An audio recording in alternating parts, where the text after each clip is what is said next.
بۆ چەندەمین جار لەلایەن هەندێک کەناڵی تەلەڤیزیۆنی و پێگەی ئەلەکترۆنیەوە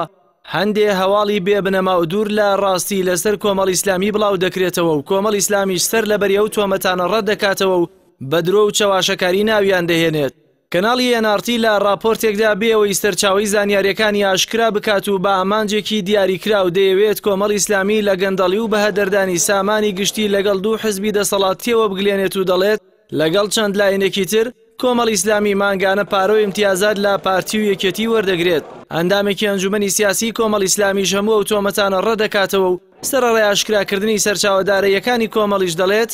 ڕاگەیاندنەکان پێویستە لە تیکی کاری ڕۆژنامەنووسی لانەدەن و بێ ئاشکراکردنی سەرچاوەکانیان زانیاری ناڕاست و چەواشەکارانە بڵاو نەکەنەوە.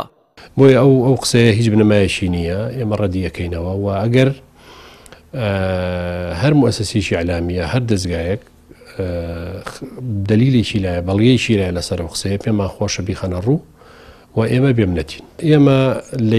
2014 وەکو باقی حیزبەکانی کوردستان کە بودجێیشیان بۆ لە حکوومەت هێرمی کوردستان ئەو بودجێمان بڕاوە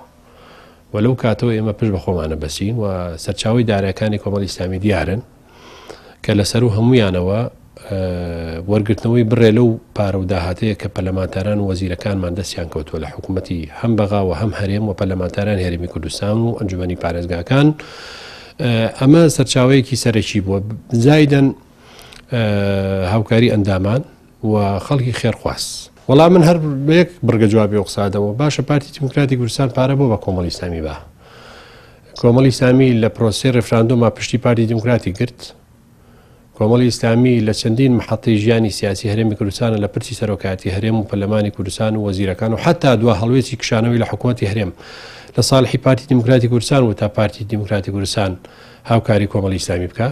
ئەوە قسەیەکی زۆر نامەنتەقیە و هیچ کەسێک کەمترین زانیاری سیاسی هەبێ باوەڕ بۆ قسەیە ناکە و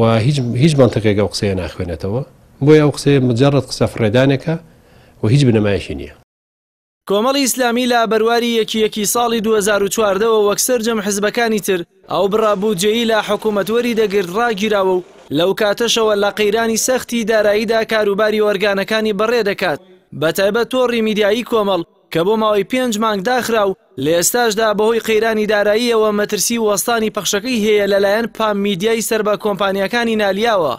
بەڕێوەبەری گشتی تۆڕی میدیایی کۆمەڵیش دەڵێت گەر پارە و ئیمتیازاتیان لە هەر حزبێکەوە وەرگرتایە ئەوە قەرزەکانی کۆمپانیای پام میدیایان پێدەدایەوە بۆ ئەوەی پەخشی کەناڵەکەیان ڕانەگیرێت و سەرسوڕمانی خۆشی لە راپۆرتەکەی کەناڵی NRT دەردەبڕێت. بۆ خۆشیان شاهیدی ئەوەن کە لەلایەنی کۆمپانیای پام میدیاوە ئێمە لە 2 ڕۆژی ڕابردووە ئینزار کراوین لەبەرەوەی کە تۆڕی میدیایی کۆمەڵ کە گرێبەستی لەگەڵ کۆمپانیای پام میدیا هەیە و کەناڵی ئاسمانی پەیام و کەناڵی ئاسمانی بانگەواز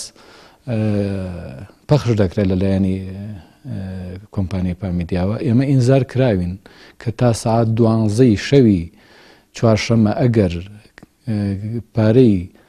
کری قەمەر سەنایەکە نەدەین بۆ مانگی 12 کە قەرزاریانین ئەوە پەخشی کەناڵەکانمان ڕادەگرن. ئێمە بە تەکلیف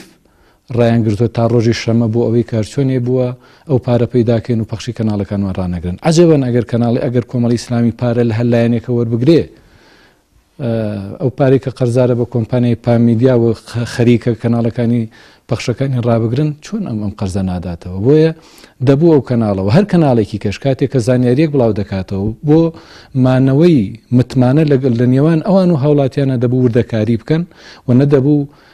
باراشی هەموو حیزب و لایەنە سیاسیەکان وەکو یەک تێکەڵکەن کۆمەڵی ئیسلامی بگلێنن بە هەر لایەنێکی کەوە کاتێک کە دەزانێت کۆمەڵی ئیسلامی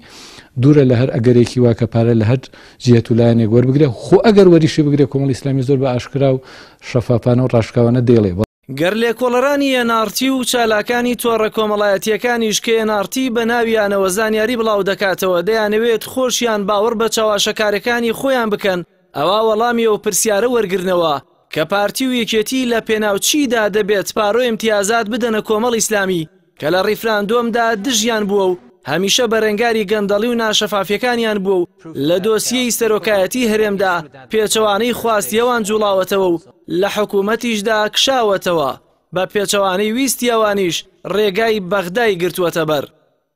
جەلال محەممەد، کەناڵی ئاسمانی پەیام، سلێمانی.